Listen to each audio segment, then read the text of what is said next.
just have nobody. Brian Hooker has been arrested in the Bahamas over the disappearance of his wife, Lynette Hooker, and his attorney has made explosive claims. Police allegedly tricked him into a 3-hour conversation before taking him into custody. The couple had been out on their small dinghy together in the waters of the Bahamas, a routine trip for the pair who were known to keep a close, quiet bond and often spent time boating side by side. What began as a simple day on the water quickly turned tragic when 55-year-old Lynette reportedly fell overboard and vanished into the sea. 59-year-old Brian was taken into custody by the Royal Bahamas Police Force, but his legal team insists authorities used deceptive tactics to question him for hours before making the arrest. With few clear details about exactly what happened during their time at sea, the case is filled with unanswered questions. The unusual police strategy has sparked fierce debate online as people try to piece together the truth behind Lynette's disappearance. The investigation remains active as the public waits for updates, with many questioning both the events on the water and the way the arrest was carried out. They called their boat Soulmate. They called their YouTube channel the Sailing Hookers. And for years, Brian and Lynette Hooker invited the world to watch them live a life most people only dream about, sailing the open seas, island to island, just the two of them, wrapped in sunlight and salt air. The comments poured in. The subscribers grew. And from the outside looking in, it looked like the most beautiful love story the ocean had ever told. But the ocean keeps secrets, and so did this marriage. To understand what happened on the night of April 4th, you have to understand the people at the center of this story. Not the version they showed the world, the real version. The one that lived behind the lens. Brian and Lynette Hooker were from Michigan, not the wealthy yacht club side of Michigan. They were ordinary people who made an extraordinary decision. Somewhere along the way, they fell in love with the idea of leaving it all behind. They started small, a tiny 2-person sailboat, weekends on the lake, learning the ropes together. Then the boats got bigger, the trips got longer, and eventually, around 2020, they sold their home in Kentwood, packed up their lives, and committed fully to the water. They bought a 1980 Morgan 461, a charter boat originally from the Virgin Islands. It wasn't glamorous. In one of their early YouTube videos, Lynette described it as a little rough on the edges. The boat needed work, a lot of it, but they cleaned it up, repaired what they could, and made it theirs. They named it Soulmate. And just like that, Brian and Lynette Hooker became full-time liveaboard sailors, drifting from port to port with nothing but time and each other. They launched their YouTube channel, The Sailing Hookers, and began sharing their journey. The name got people's attention. The lifestyle kept it. Their videos showed the kind of freedom that makes a desk job feel like a prison sentence, anchoring off deserted islands, diving into crystal clear water, cooking meals in a galley kitchen while the sun set behind them. It was aspirational. It was romantic. And for a while, it probably was real. But the thing about living on a boat with someone is that there is nowhere to go. No separate rooms to cool off in. No front door to walk out of. When things are good, it's the most intimate life two people can share. When things are bad, it's a pressure cooker with no release valve. And things, according to the people closest to them, were often bad. Lynette's daughter, Carly Aylesworth, grew up watching this relationship from the inside. She didn't mince words when she spoke publicly after her mother's disappearance. She described the marriage as rocky at best. She said there had been problems, serious ones, and that the trouble usually started the same way, with drinking. When Brian and Lynette were sober, they could hold it together. But alcohol had a way of pulling the pin on whatever grenade was sitting between them. And on at least one occasion, that grenade went off loudly enough for the police to get involved. It was February 1st, 2015. Sometime after 1 in the morning, a call came into the Kentwood Police Department. A woman was locked in an upstairs bedroom. She told dispatch she had been assaulted by someone in the home. Officers arrived to find Brian Hooker downstairs, intoxicated with blood pouring from his nose. He told them Lynette had hit him in the face 4 to 5 times. He was emotional. He started to cry. He told the officers he hadn't been hit like that in a long time. But when they brought Lynette downstairs, described in the report as highly intoxicated, she told a completely different story. She said Brian had struck her in the forehead. She said he had choked her. She said she was only trying to get into a room where her children had locked themselves in, and Brian had come upstairs and attacked her. There was a witness in the house that night, a woman whose identity has not been made fully public. She told police she heard Lynette upstairs causing a commotion. She said she saw Brian go up to intervene and come back down minutes later with the bloody nose. She declined to comment further when reporters reached out years later. Officers noted something important in their report. Brian's injuries were visible: the red, swollen nose, the blood. Lynette had none. No marks on her forehead, no bruising on her neck consistent with choking. Based on what they could see, Lynette was the one arrested that night.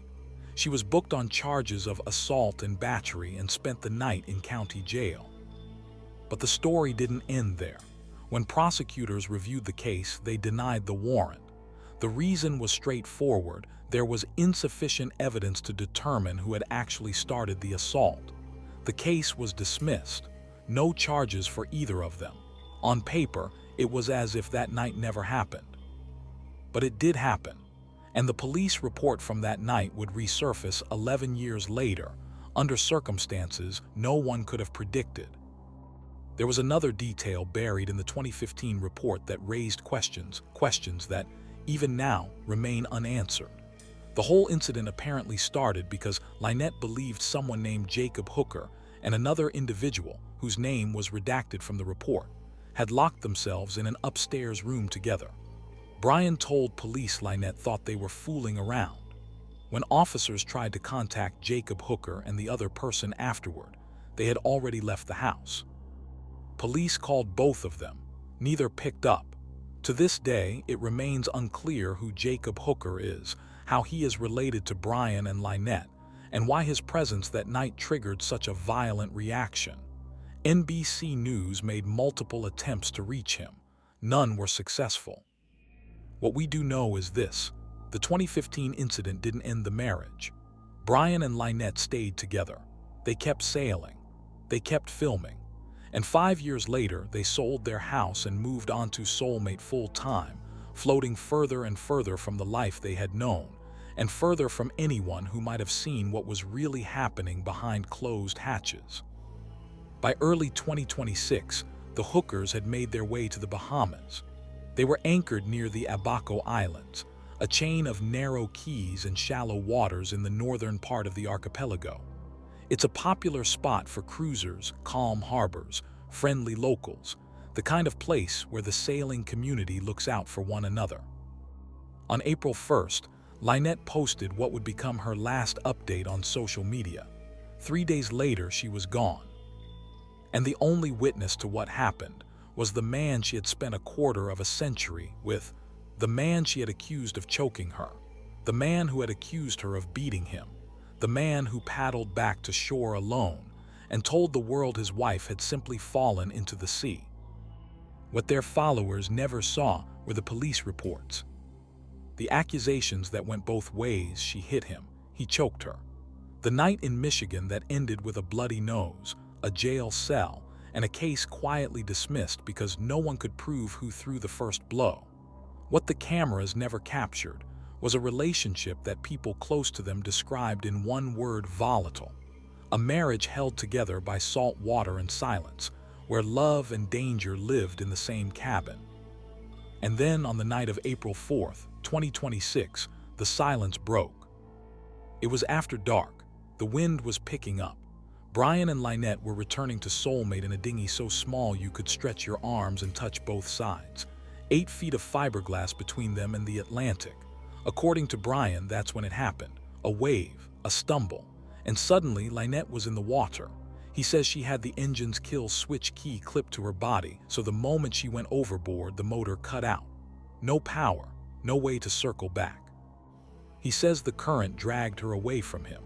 He says the last thing he saw was his wife of 25 years swimming toward shore in the darkness. He says he drifted alone through the night, paddling with his hands, until the dinghy finally washed up at Marsh Harbor sometime before dawn. He says a lot of things. But here's what he hasn't explained. Why didn't he jump in after her? Why didn't he drop the anchor and swim? Why, according to his own account, did he paddle away from the woman he loved instead of toward her? And why, when he finally called Lynette's daughter to tell her that her mother was gone, did he sound in her words monotone and relaxed, not panicked, not broken, just calm? The Royal Bahamas Police Force arrested Brian Hooker 4 days later. The United States Coast Guard opened a criminal investigation. Search teams scoured the waters around Elbow Cay for days. They found nothing. No body, no life jacket because neither of them had been wearing one. No answers. As of today, Lynette Hooker has not been found. She has not been declared dead. She has simply vanished. And the only person who knows what really happened on that dinghy is the man who came back from it alone. This is the story of a marriage that looked like paradise and might have ended in murder. This is the story of Soulmate and the woman who disappeared from it. The night of April 4th, 2026 began like any other evening in the Abacos.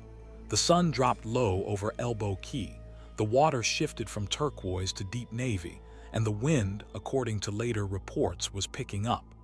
Brian and Lynette Hooker were making their way back to Soulmate, which was anchored offshore. To get there, they had to cross a stretch of open water in their dinghy, a small, hard-bottom inflatable, barely 8 feet long. It was the kind of boat you use to get from point A to point B, not the kind you want to be in when the sea turns rough. What happened next depends entirely on who you believe.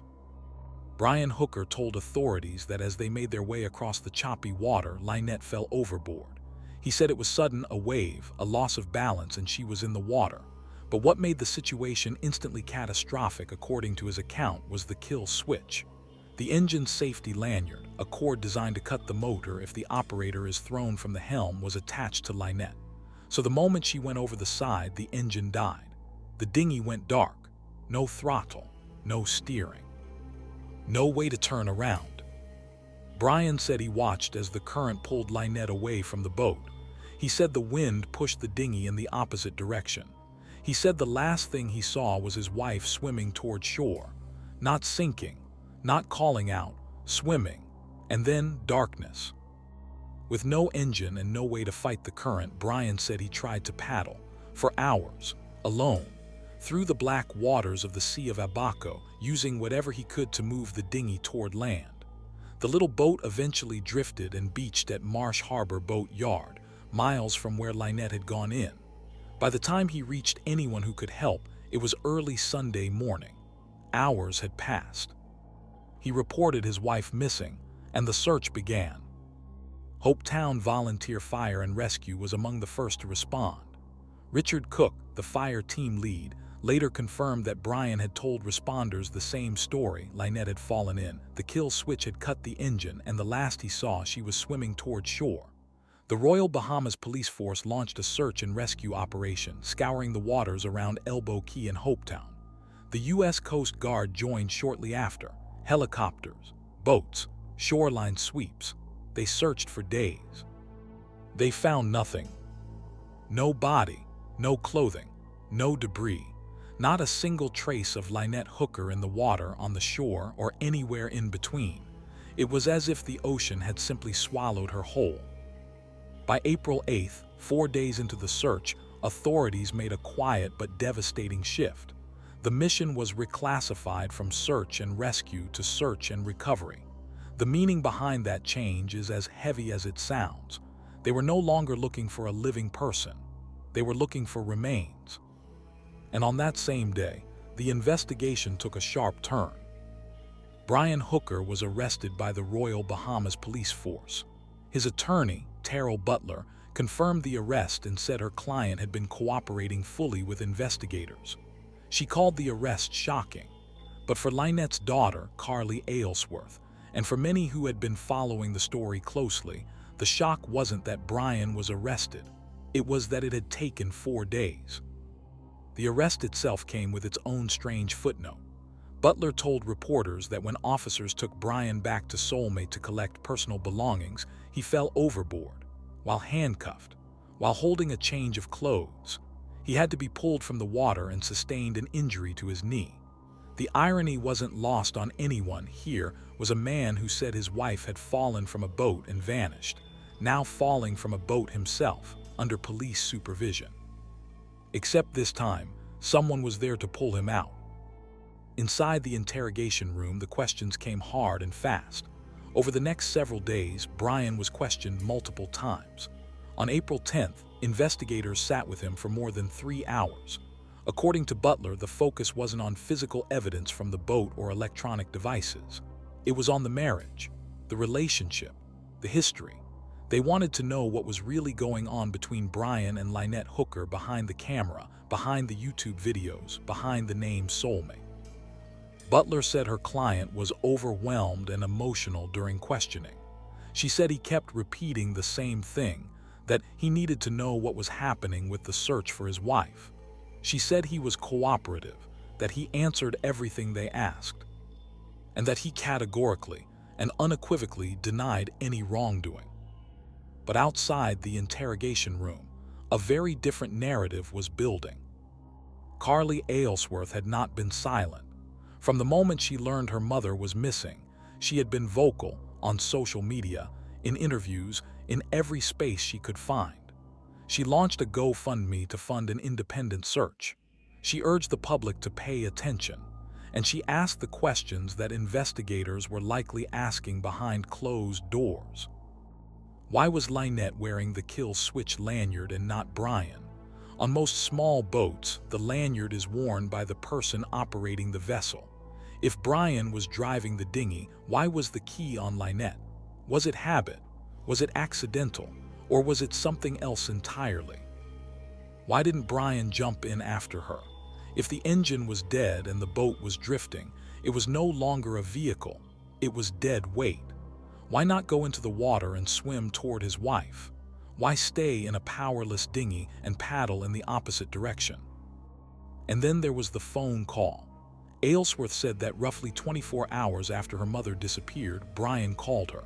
He told her what had happened, and she said that during that call, the call where a man tells his stepdaughter that her mother may be dead, Brian sounded monotone and relaxed, not panicked, not devastated, just flat. She said the account he gave her was identical to the one he gave police, word for word, as if it had been rehearsed. She said she hasn't spoken to him since. Meanwhile, the investigation was expanding. The U.S. Coast Guard confirmed it had opened its own criminal investigation into the case. A U.S. law enforcement source told reporters that the Royal Bahamas Police Force had formally requested American assistance. The State Department acknowledged awareness of the situation and said it was providing consular support while coordinating with Bahamian officials. The case was no longer just a missing persons report in a tropical jurisdiction. It had become an international criminal investigation with 2 countries involved, a growing media footprint, and a husband sitting in a Bahamian holding cell while the world watched. On April 10th, a friend of the couple from the boating community, a man named Blaine Stevenson, came forward with something unexpected. He had spoken with Brian by phone shortly after the disappearance. Brian had called him, retelling the events of that night in detail. What Brian didn't know was that Stevenson was recording the call. Stevenson said he initially hit record just to capture the locations Brian was mentioning, since he wasn't familiar with the waters around Elbow Cay. But the recording captured more than coordinates. It captured Brian's tone, his phrasing, his version of events laid out in his own words, unfiltered and unguarded. Stevenson shared the recording with CNN. When reporters asked Brian's attorney about it, Butler said she could not confirm the voice on the recording belonged to her client. Stevenson, however, had no doubts. He said he shared it because he believed the sailing community deserved to hear the details and judge for themselves whether Brian's account held water. That phrase, held water, would take on a meaning no one intended. Because as the days wore on, the holes in Brian Hooker's story weren't getting smaller. They were getting deeper. And while Brian sat in custody insisting he was innocent, the sea around Elbow Cay remained perfectly still, offering nothing. No answers, no closure, and no sign of Lynette Hooker. On Monday, April 13th, 9 days after Lynette Hooker vanished and 5 days after her husband was taken into custody, Brian Hooker walked out of a Bahamian detention facility a free man. The Royal Bahamas Police Force, in coordination with the Department of Public Prosecutions, made the decision to release him. The official statement was measured, and careful prosecutors recommended that no charges be filed at this time, pending the outcome of further investigations. It was the kind of language that says everything and nothing at once. Not innocent, not cleared, just not enough, not yet. His attorney, Terrell Butler, stood outside the building where Brian had been held and spoke to the gathered press. She said justice was working. She said they had no evidence and no choice but to let him go. She told reporters that during a final interview on the day of his release, police hadn't presented any new evidence. The session lasted less than an hour. She described the questioning as largely repetitive, the same ground covered again and again, with nothing new to show for it. But the police made one thing clear: Brian Hooker was still a suspect. Commissioner Shanta Knowles told NBC News directly the investigation was continuing and officials were still working to locate Lynette. The release was not an exoneration, it was a pause. For Carly Aylesworth, the pause was agonizing. She had watched from across the water as the man she believed was responsible for her mother's disappearance cooperated just enough, denied just enough, and waited out the clock on Bahamian detention limits. Under Bahamian law, authorities could only hold a suspect for so long without formal charges. A magistrate had granted one extension, pushing the deadline to Monday evening. When Monday came and prosecutors still didn't have what they needed, the door opened and Brian Hooker walked through it. Aylesworth had said earlier in the week that as long as there had been a thorough investigation into all the facts, she would accept the outcome. But acceptance and belief are two very different things. She had already told the world that she didn't believe her mother just fell off a boat. She had already said the relationship was troubled, that there was a history of conflict, that something about this didn't sit right. And nothing about Brian's release changed any of that. What it did change was the dynamic, because now Brian Hooker was no longer behind bars. He was talking, and he had a lot to say. In his first interviews after being released, Brian Hooker went on camera with NBC, CBS, and ABC. He told them he was choosing to believe his wife was still alive. He said no one had told him to stop looking, so he wasn't going to stop. He said he had heard that people who fall overboard in the Bahamas have survived for days, even weeks. He pointed to the hundreds of islands in the area, the countless shorelines where someone could have washed up and found shelter. He said the search area was vast, and the possibilities were many. He said Lynette was his life. He said they had been together almost half his life. He said they belonged to each other. He said he planned to go back out and search for her himself. Before his arrest, he had even been arranging to hire a plane to search by air. He wanted the world to know that he was not giving up, that he was a man who loved his wife and would do whatever it took to find her. It was a compelling performance, if that's what it was. And that's the question that hung in the air after every interview, every quote, every carefully worded statement. Was this a grieving husband clinging to hope, or was this something else entirely? Because while Brian Hooker was speaking to cameras about devotion and determination, the facts on the ground told a colder story. The search had been reclassified to recovery nearly a week earlier. Professional search teams, Coast Guard, Bahamian authorities, local volunteers had combed the waters, the shorelines, the islands.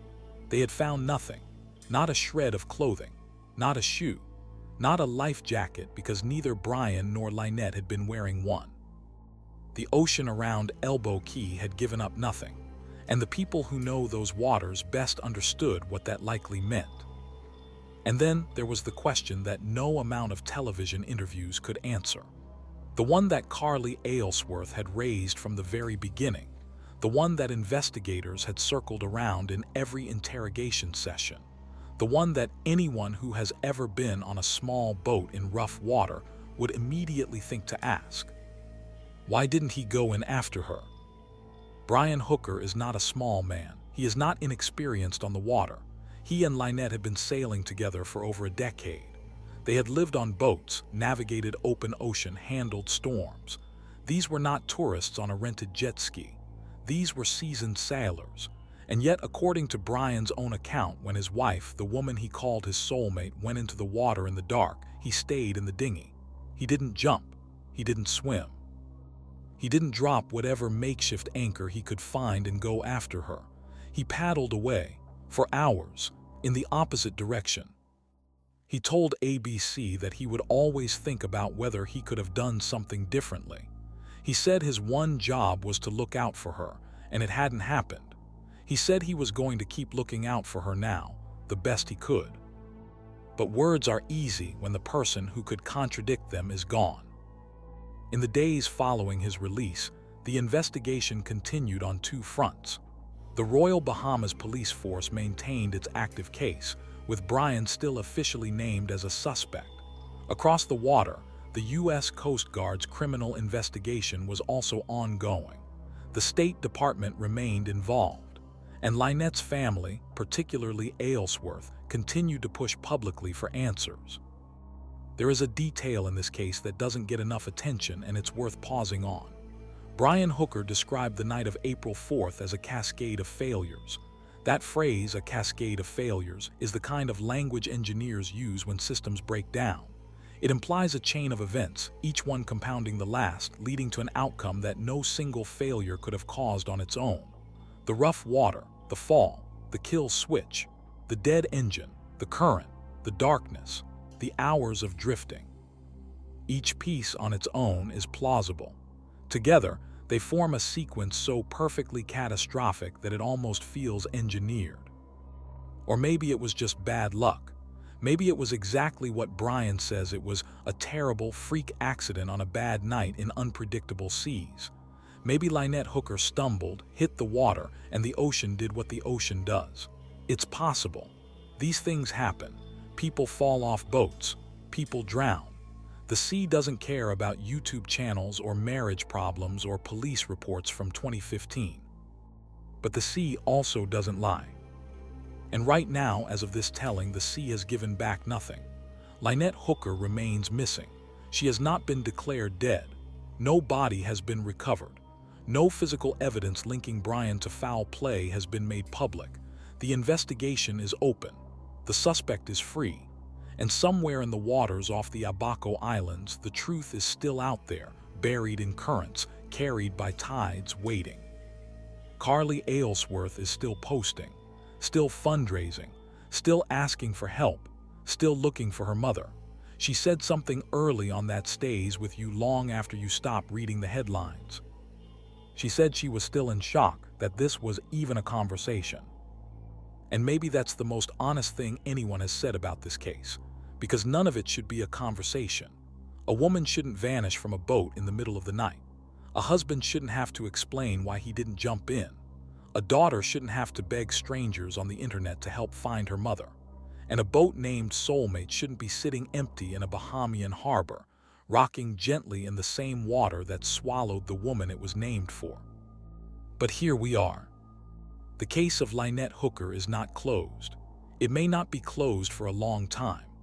What happens next depends on evidence that hasn't surfaced yet, on forensics that haven't been released, on witnesses who may not have come forward, and on the slow, grinding work of two countries trying to solve a crime that may or may not have been committed in the dark, on the open water, with no one watching. No one except the man who came back alone. And he says she fell. If you've made it this far, then you already know this story isn't over. Not even close. Lynette Hooker is still out there, whether she's lost beneath the waves or lost somewhere in the truth that hasn't been told yet. She is still waiting to be found. And right now, the only version of events that exists is the one told by the man who came back from that dinghy alone. Think about that for a second. One boat, two people, only one came back. And the one who didn't, she can't speak for herself. She can't tell us what really happened after the sun went down near Elbow Cay.